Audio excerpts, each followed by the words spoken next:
All right, guys. So I'm trying to get better at this talking stuff, but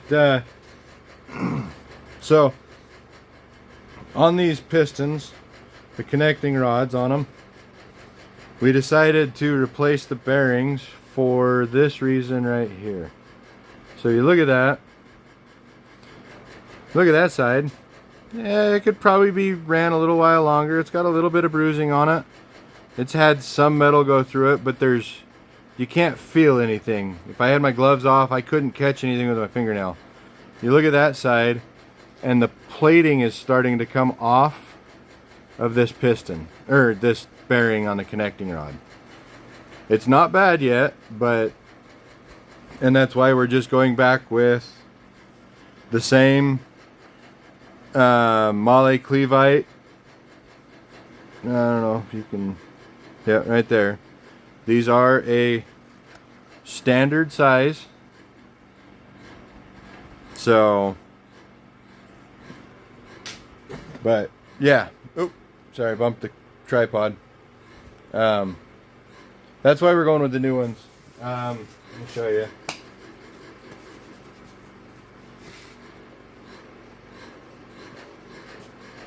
Mahle Cleveite.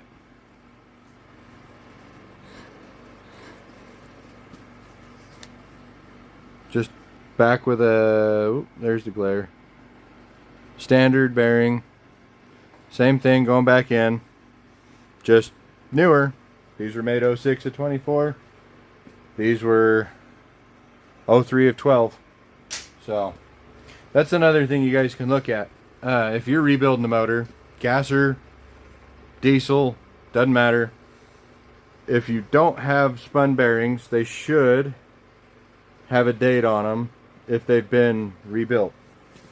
I can't speak for OEM bearings. I've never paid attention, but if you have a suspicion that the motor's been rebuilt and you don't know, look at the bearings. If you've got them out, they should be stamped with a date in them. So, alright, sorry for the little ramble. Back to putting these together.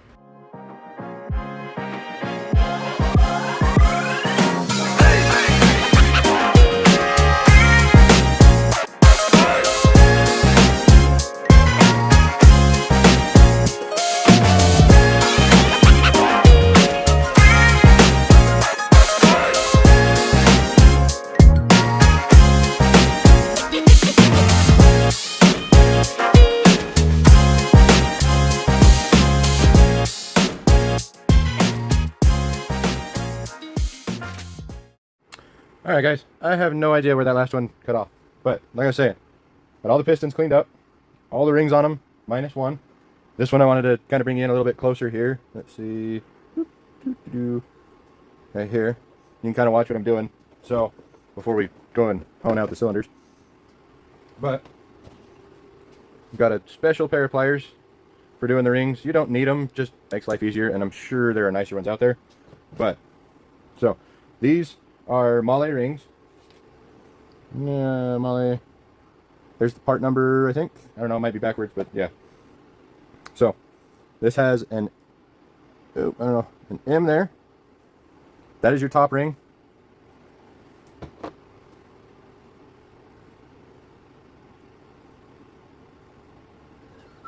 This is the middle ring, right there. E or an M or whatever, top. So yeah, that's second ring down. Yeah. So to use these pliers, just set the ring in there like that. Sorry, it's kind of fuzzy, but the ring will get pinched right in between, and that'll allow you to spread the ring open. On these, you see how there's that little right there, one side's flat and then it tapers off at an angle. That angle goes towards the bottom or towards the connecting rod. This is the middle ring, so we'll set it on here, right like so. Get it in its groove. There we go. Moves freely. Sounds good. What I said on this one, it's got the yeah, that letter right there, that means that's the top. If you look at these, let's see right there, see how one side's flat, one side's tapered? Tapered, again, goes down towards the connecting rod. So it's going to go in there just like that. It's hard to show it on the camera, but yeah, that's the way it goes. Spread that one, set in it's in a groove. That moves easy. All three move easy in there. So I would say the next thing we're gonna do is, oh, there we go. I'd say the next thing we're gonna do is go pop them in the motor, but I do want to hone out the motor real quick. We're not gonna go heavy on it. We're just gonna go down and in, or down and in, down and in and out, in and out, in and out, done. So just to give it a little bit of that scratch. Normally I'd go a little bit heavier than that, but this hone is a little bit big for this motor, so it's going to put a little bit of extra pressure on it. So we're just going to, real quick, just to give it that scratch. And yeah, so we'll do that real quick on all 8 cylinders. Come back here, get the pistons, start slapping them in the motor, and then in the morning, because it's getting late, we will start with the top end of the motor. So let's go over here. Whoa, I don't know what happened there. Let's see, come back here. There we go. Camera issues. So let's see here. Here's the motor. Again, we're just going to once in, out, second in, out, third in, out. Not coming all the way out to the top, not going all the way to the bottom, just right in there, 1, 2, 3, done. Then we got the drill and some liquid.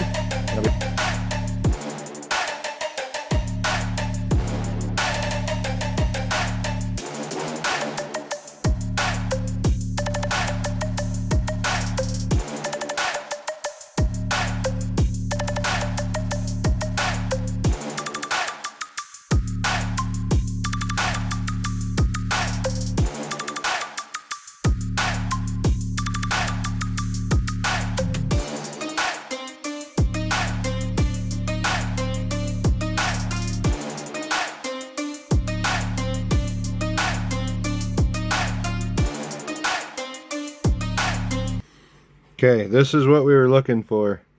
These scratches in here. You cannot feel them, but we wanted to get rid of any gloss. This isn't showing it very well, but there is a crosshatch, so one side looks like it's going down, the other side looks like it's coming up the bore, like that. Nowhere near that extreme, but that's what we were getting rid of. Smooths out the tops here, so as we put it in, we don't chance cracking another ring, because that's no fun. Those are expensive. And yeah, so tomorrow we'll put the pistons in tomorrow, not tonight. But put the pistons in, clean up this deck, get these 2 heads mounted on the motor. That way we've got stuff off of the ground, off the table, and ready to go back together. We still need to pull this off. This is our oil cooler. Separate everything, clean it all up real nice, sandblast some parts, powder coat some parts. We've got the front cover we need to get powder coated. The intake runner we got to get powder coated. We've got one charge side powder coated. We're going to re-powder coat that, as well as the other one we're going to powder coat. The rocker boxes we're going to powder coat as well. So we're not going to fully assemble the heads. We're just going to be setting them on. They are on ARP studs, so we can just set them on out of the way. Let me turn you guys around, put you back on the tripod here.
There we go.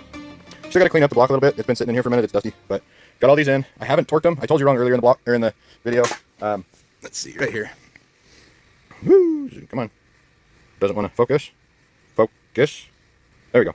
They are still a dual torque, but I realized that I've got to put some torque, like torque lube, whatever you want to call it, fastener assembly lube, ARP stuff. These aren't ARP, but it does help with getting an actual torque reading out of them.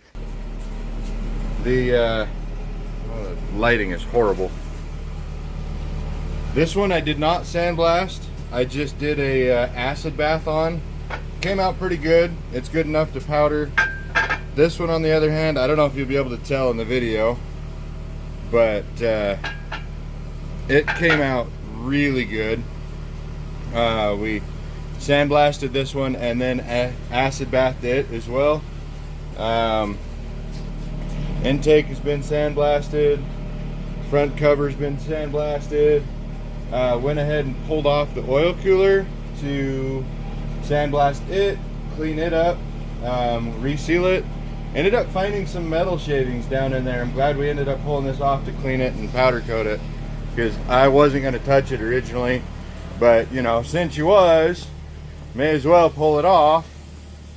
Ended up yesterday cleaned up these best I could without sandblasting them at the moment. I'm going to sandblast them now, but acid washed them, got them as clean as possible before putting them in here into the sandblaster, because I don't want to separate grease and everything from my blasting media. That's no fun.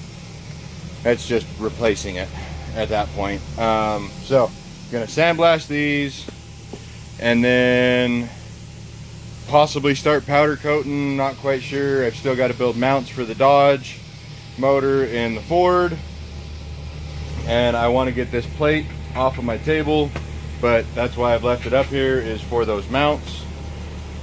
Let's see, so we've got to do those, and to do that I'm going to need the welder, so I'm not going to have the extension cord for my oven and the welder because I've only got one, so it's kind of choose one or the other. They both need to get done, so we'll see what happens first. But anyways, we're going to get to sandblasting these, sandblast the brackets for the front and back of the rocker boxes, so we can get everything ready to go and then go from there. Alright guys, we're back. Just got done sandblasting and cleaning the last two parts. So the base of the oil cooler turned out really nice. Ooh, hey, we're out of the picture. So that one turned out really good. The oil filter base goes on top of it, sits up here. It turned out all right. It's got some dirty spots still on it down in there. I just don't have the brushes to get in there to it, and I did not want to take these sensors off and possibly fill other stuff up with sand. I did spend about 2 hours freaking scrubbing these down after the fact of doing the sandblasting to make sure I got every little bit of sand and grime out of them, especially after finding the metal in the oil cooler area. I mean, here, maybe it'll show it right there. Yeah, see those? They look like air bubbles, but I promise they're not. They're oil specks, or metal specks that were inside the oil cooler housing. So yeah, we did go through all the bearings on the bottom end of this motor. I don't know how much of it I'm going to put in this video, but I'm going to try and put this one up tonight. But yeah, so quick recap of everything here at the end of the video.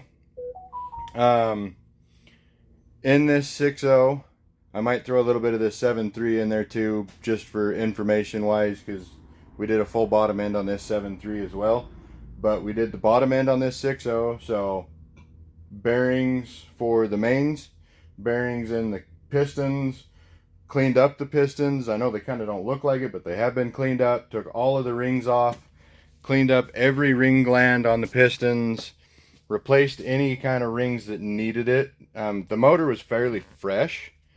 But that being said, it is about ready to go back together. My phone is telling me that it's out of storage, so I'm going to hurry and get this done real quick, this outro.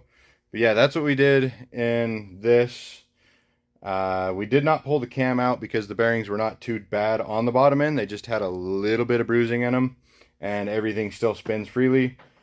Sandblasted all of this stuff, ready for powder coat. I will put some pictures in of the powder coat that I'm doing for it. Yeah, so yeah, if you guys liked the video, please leave a like at the bottom, down there, wherever it is. Hit that subscribe button, and come hang out with me as I build cool things. This was the last video. That was the 6.0 motor down there that we just did. We're going to be working on this a little bit too. Got some plates for the back end to bolt on the 5th gen Camaro suspension. We'll be back on the 6.0 motor eventually too, because we've got to put it all back together. Got the heads over here for it. Got all the extra parts up there on that top shelf. Head studs, gaskets, everything. And then hopefully that'll be back in the truck in the next week or so. But yeah, we've got a lot coming down the road. I'm going to try and do this daily vlog style as I'm just hammering stuff out in the shop. For me, it seems to be easier to just kind of throw a little bit of B-roll in here every now and again, show you what I'm doing, but just keep working. The motor, I don't know how much of that just disappeared, but this 6.0, we did the bottom end, did the crank, did the connecting rod bearings, cleaned up the pistons, pulled all the rings out, cleaned all the ring glands, did any kind of piston rings that it needed. It didn't need a whole lot. Most of them were already done. This motor has been bored 30 over recently, but when they put it together, they did a crap